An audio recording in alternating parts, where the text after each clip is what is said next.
Hello, my name is Mike, and I'm the founder and lead developer of Magnus Box. I'm glad that you're here with us today.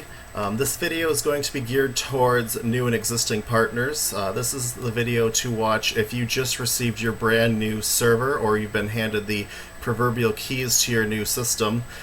So this video is going to entail what to do next once your server has been provisioned, because we get a lot of questions about that, and a lot of it comes down to the initial stages of taking ownership of your new server that we have set up for you. So the first thing that you're going to do is, once we have provisioned your server for you, you're going to receive an email just like this. Now this is just a template, so none of the information is present. So there's 4 key pieces of information in this letter or this email that you'll receive. The first will be your server URL, your username, and your password for managing the server. Now the password can be changed, and I'll show you how to do that. This is going to be a temporary, and we highly recommend you change it after you log into your server. Then the last piece of important information is going to be down here.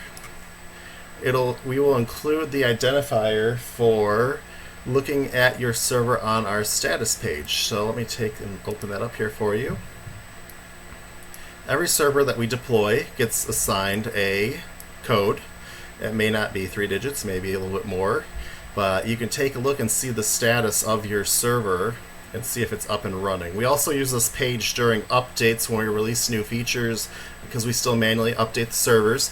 We will take them and put them in a pause status and then return them to green once updates have been completed. It's just a way of notifying and making sure that we're transparent on everything that's going on with the Magnus Box network. So let me exit out of there.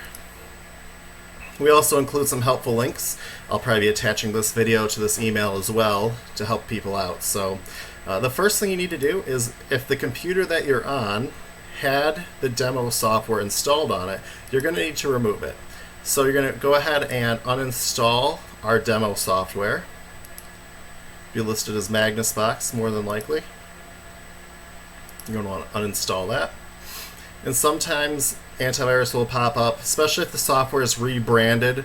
It looks like it's a brand new software, so we're working on getting that fixed as well. So we're just going to go ahead and update the rule, so that way we can go in there and uninstall. And you're going to want to make sure that you check the box that says remove all user settings from this device. That will clean out that demo software completely. So we're going to let that run for a second here. It's usually a pretty quick process. And there we go. We can see that the software has all been deleted, all the files and directories. So we can get out of there. So we're going to go ahead and log into our new server. Now today I'm using our demo server for London, because it's a brand new server that we just set up over in the EU. So I'm going to go ahead and log in.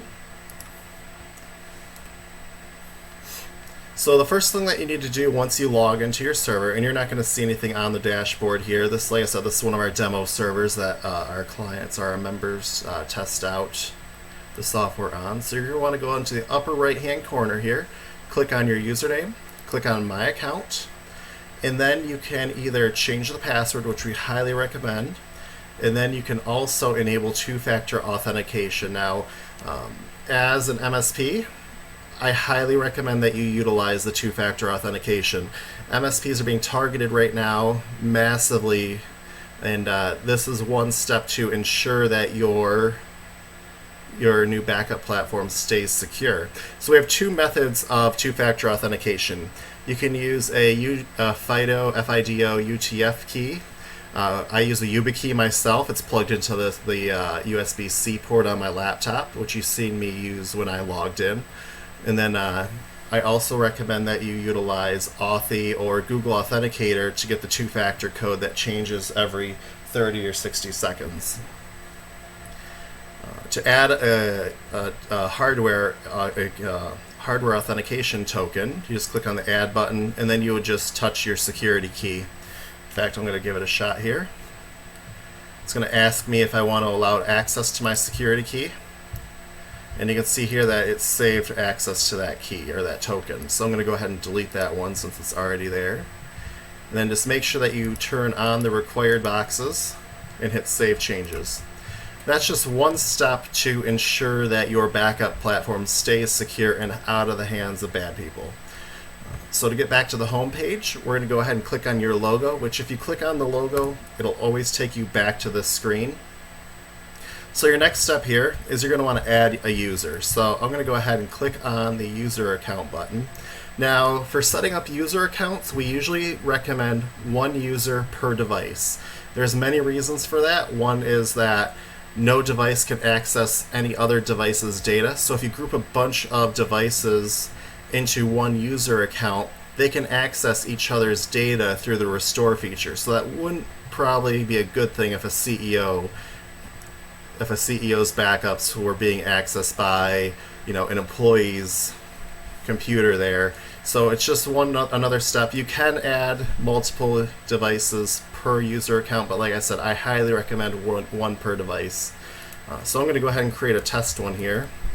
We're going to call it Magnus Test 2. We're going to put in a password.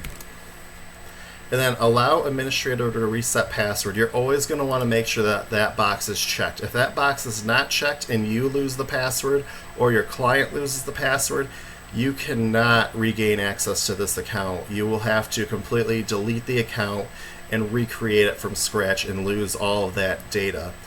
So the next option we're going to look at is automatically request for storage vault. You're going to want to leave it set to the default. This will request a storage vault from the Magnus Box network from our cloud servers. And then for the final option, you're going to want to select your default policy. And we already set up a policy for you. You can go in and modify it if you want. However, we feel that it's already set up to be optimized. It prevents people from deleting items from storage vaults and a few other options. So I'm going to go ahead and click on the Add User button now. And then you get taken to the user account screen. So there's a lot of good information here. If you wanted to, you could be completely done at this point and just leave it like this. You don't have to do anything further. However, I like to add a few details. Remember when I said one user per device? You can group those devices together through the account name spot. So I can go ahead and add Magnus Box.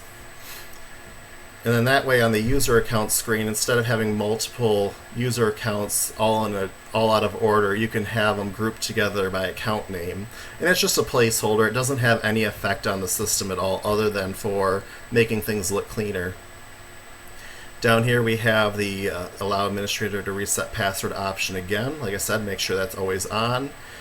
We have the quota section.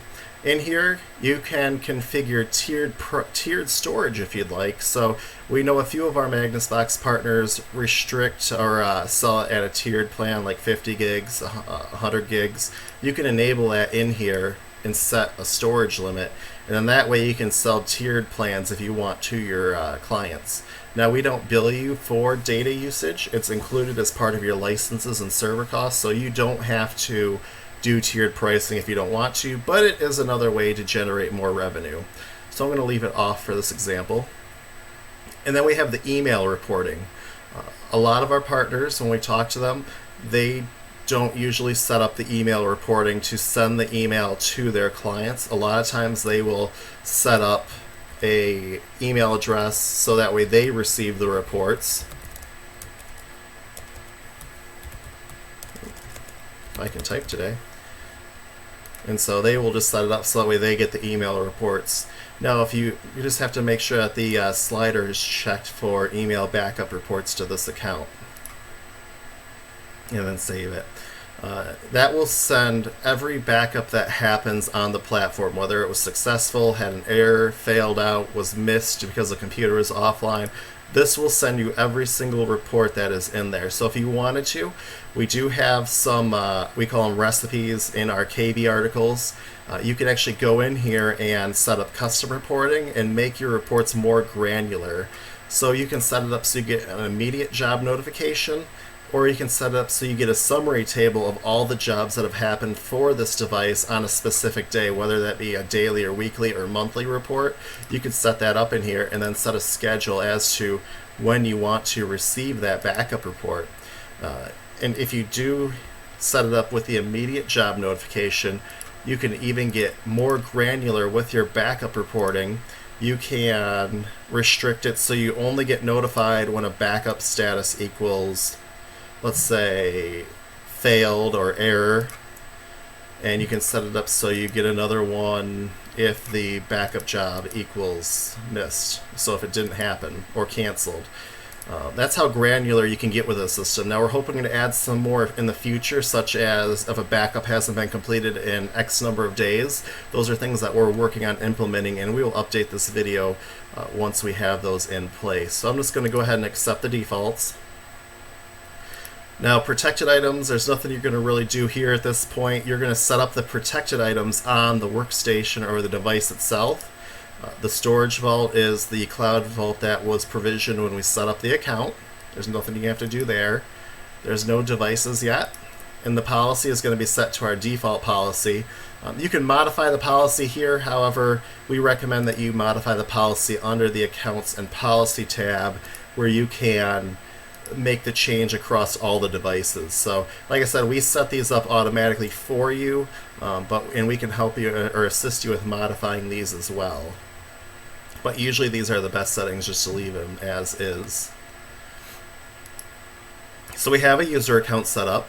We have set up the account to get it the way we like it. Next step is to download the software and deploy it. Now you can click the download button from the logins from the homepage there, or if you're not logged in, you're on site, you want to add someone, you can also download the software right from the main page before you even log into the system.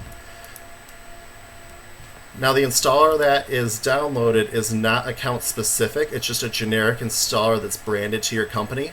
So I'm going to go ahead and download the one from my Windows computer. It's a pretty fast download. Let it finish up there. And so you can install the Magnus Box application on a Windows, Linux, Mac OS, and Android is going to be coming soon. Windows and Mac OS are GUI-based installers, where the Linux one is still a command line client. And we do have KB articles on our website. And if you do need access to those KB articles, it's at support.magnusbox.com where you can locate those. There will also be a link on our website. So the file finished downloading. I'm going to go ahead and extract the files here. They're on my other screen.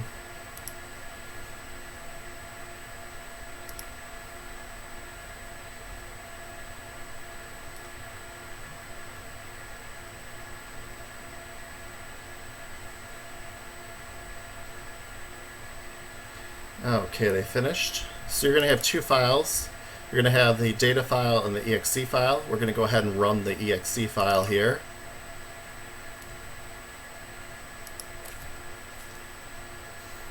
Select our language.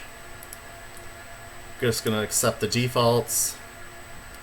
Sometimes antivirus might pop up right now asking if it's okay. Like I said, a lot of times the antivirus sees it as a brand new program, especially if we just rebranded it for you. It doesn't always recognize it right away. So we can see here that it popped up here asking if it's okay. I'm going to run, I think it's safe. Put my face back on the screen. Okay, we're going to go ahead and launch the software. And all that branding will be yours if you have a white label server. So now if you had a demo, you're going to want to make sure, if you had the demo software installed on this computer, you're going to want to make sure you click the Show Advanced Options tab and make sure that this URL is for your server. As you can see, it's pointing back to one of our other demo servers. So I'm just going to go ahead and correct that.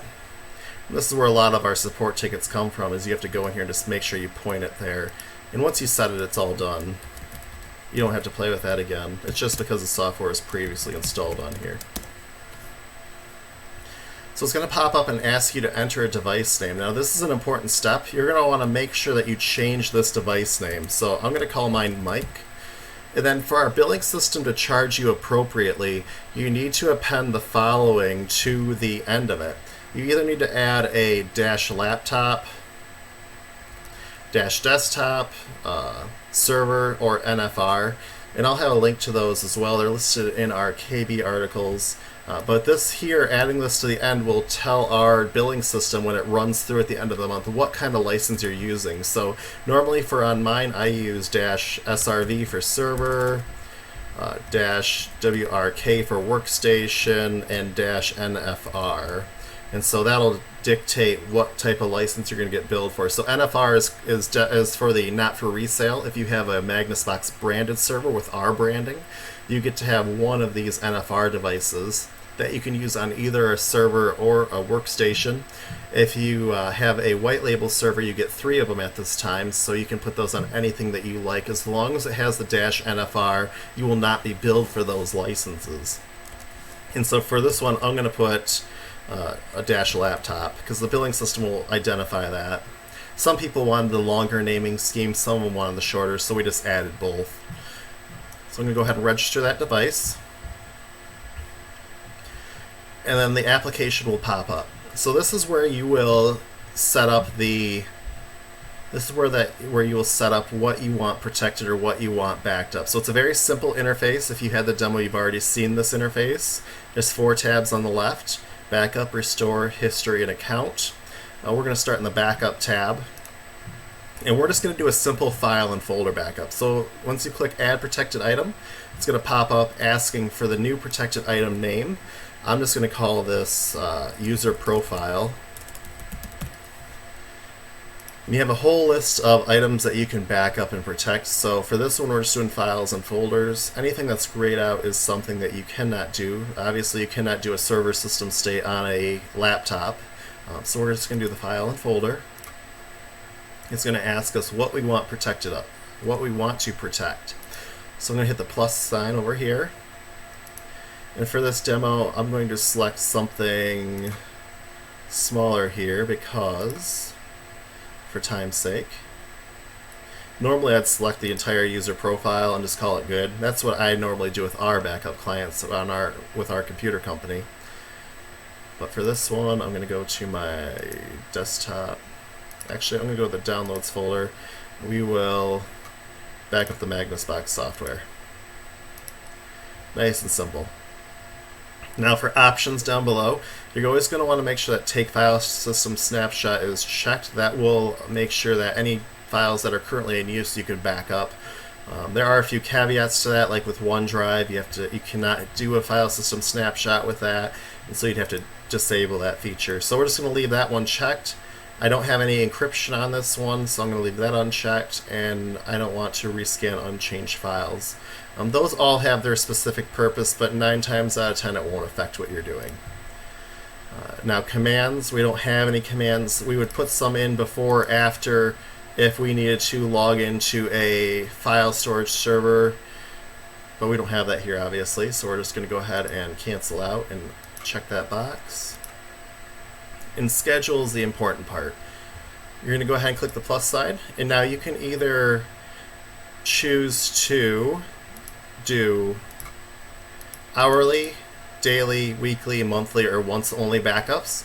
For this one, I'm going to choose a daily backup, and I like to back mine up at 2,200 hours. I'm going to hit OK. And then down here on the bottom, you're going to see 2 options. Also run when the PC starts and when the PC starts if the last job was missed. I like to check the second box, especially for it being a laptop. That way, if the computer is off, because a lot of times, my computer's off at 10 o'clock, it'll just back up within 15 minutes after the computer comes back online. And that was under the time tab there. We're going to go back to the general tab here because I skipped over it. You want to give this backup schedule a name. You don't want to leave it as new schedule Thursday, August 8th, because it's a nightmare to troubleshoot and to figure out what's going on. So I'm going to call this one daily backup. Nice and simple. You have some other options like skip if already running, cancel if the backup is still running after X amount of time. This is a great feature if you have a client that has a slower internet connection, you don't want to slow them down during the business day, and you start the backup after hours. You can always tell the backups to cancel out after 10 or 12 hours, and then the backups will pick right back up where they left off the next day. So it works great, especially if you have a huge upload. It doesn't hurt to use this feature. The next option, you can also limit your storage vault. You can, if they have a slow upload DSL connection, we see that a lot here in Michigan. Not going to name any names, but we do have to rate limit some of the vaults here for some of our Michigan clients. And then the other two are just extra options. If they have a slower computer, you can use some of these options, but you're mainly not going to use those. So we already set up the time. We're not using any commands, so we're just going to hit save. So we got our schedule all set, and we have it set up to back up to the cloud vault, the Magnus Box storage vault. And then here is where you can back up to other external drives, other locations. You want to make sure that that is set in there. Otherwise, the job will try to take off and there will be no storage vault attached. So you're going to want to make sure you have that storage vault selected or an on-site one. Next, we have the retention policy. You can set one if you like. We have everything set to unlimited, but you can get really granular in here as well. You can set it to only keep the last X backups, only after so many days. There's a lot of little fine-tuning you can do. We don't really see a need for it at this time. We have it set to unlimited by default, but some of our partners like to change that setting. Okay, so the backup's been completed. You can uncheck the box if you don't want to run the backup now and just hit finish. And then that's it. So at 10 o'clock tonight, the backup will run. I'm just going to go ahead and trigger this backup now. And so you'll see this pop up here. And if you accidentally click off this screen, let's say you clicked here and you want to get back to it, you just have to click the green bar underneath it. It'll take you right back to it. So we can see it's setting the data up right now. And we'll just let that work. Now, the other options on the left here are restore. Magnus Box does do versioning by default, so if you went in here and you had a lot of jobs, you can select different dates. You can restore from different vaults. It's a pretty self-explanatory one. There's history as well for everything that's happened on this device. As you can see, I have the one backup running right now. User account's got some good information under it. You can add more storage vaults. You can see all the vaults that are assigned to this user account. There's no data in this one right now because we just started the backup and it hasn't finished yet. But if you wanted to add an on-site external hard drive, you could do that here as well. You can also request another storage vault from the cloud server if you want to separate them. So if you want to add a on-site drive, you just hit that custom button, give it a name, on-site external, or anything you want to call it. And then you go here and you just select the local path on that external hard drive. I don't have one attached to my computer now, so I'm just going to leave it as is because I don't have anything to test it with. Everything else is set up by default. All the encryption's handled by the software, so you don't have to worry about it. So I can see that backup finished. I have 45 megs in that vault. If I wanted to, I can hit the restore button. It'll pop up the restore dialog. And I can select that item. And if I had multiple backups here, I can choose the individual backup that happened. Everything's deduplicated by default. So back into the account tab here, we can see the devices that are connected to this user account. You have an account feature here on the right and an import feature. We can import some settings from some other backup providers. I know like right now we can pull the data in from CrashPlan. And if you have one that's compatible, it'll pop up here and let you know that you can pull that data in. But I don't have anything else on this computer, so I'm just going to cancel out. The account tab's where a lot of good stuff happens as well too. You can set it so the program stays locked when, or you can have it stayed locked when the computer starts up. If you had a technician log in to the software and you don't want to let the user touch it when you're done, you can lock the software and they can't access it. You can also change a few other settings in here as well. So it's good to know these settings, especially this checkbox here for unlock automatically at startup. We personally don't let our partners or our clients for my computer repair business access the backup software. We feel that as a managed service provider, we should be managing that for them and they should not be touching it. So we leave this box unchecked. If you want them to have access, you can just check that box. It'll automatically unlock with the username and password. So we're going to treat this like it was a client's computer. I'm going to go ahead and lock it now that I'm all done. We'll see here this action will lock the app so that your password is required to open it. Scheduled backups will still run in the background. Do you want to continue? I'm going to hit yes. And just like that, the application locks. If they try to access it, this is what they're going to see. Type in the wrong password. It'll just say they couldn't log in. So makes it very secure, very simple, and easy to use. I'm going to go ahead and take us back to the web portal now. So once we set up that backup, we can see that some of the stuff on the screen here has changed. I can see that a backup has occurred. It was successful. I can see that 2 backups have occurred in the last 24 hours. And I can see that I have 1 online and 1 offline device. And this is all in real time, by the way. There is no delay. So I'm going to go ahead and go to my user accounts screen here under the Accounts tab. And I can see all the devices that are connected to this server. I'm going to click on the one that I was working with. I can see that Magnus Test 2 is right here. I can see the user profile, or the protected item. I can see the device that's connected. Now if you forgot to add that dash laptop to the end, you can change that in here as well by just clicking on the rename button. And that's all instant. The moment you change it, it automatically updates the endpoint almost instantaneously. If you needed to change some of the backup settings, you can change them from here as well by going to protected items and clicking on the protected item that you want to change. I can see here that this protected item is attached to my laptop. I'll go ahead and click on user profile. The only limitation to changing stuff here is that you don't get the nice file tree like you do when you're on the endpoint itself. So you can go in here and make adjustments. You can add or exclude things if there was an error. And you can make those adjustments to the schedule here and whatnot.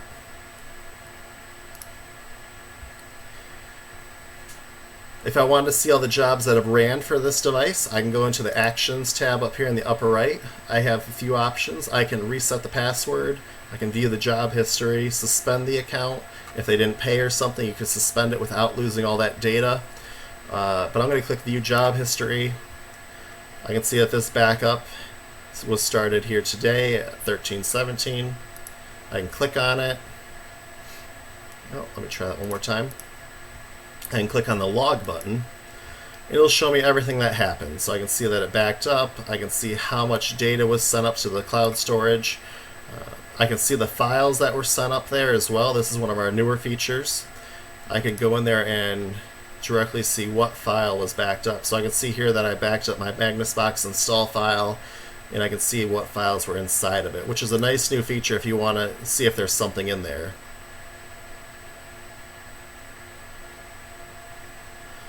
Okay, so I'm going to go ahead and back out of there. And then also, if I wanted to restore files, I can go to the Devices tab, click on the online device here under the Activity column.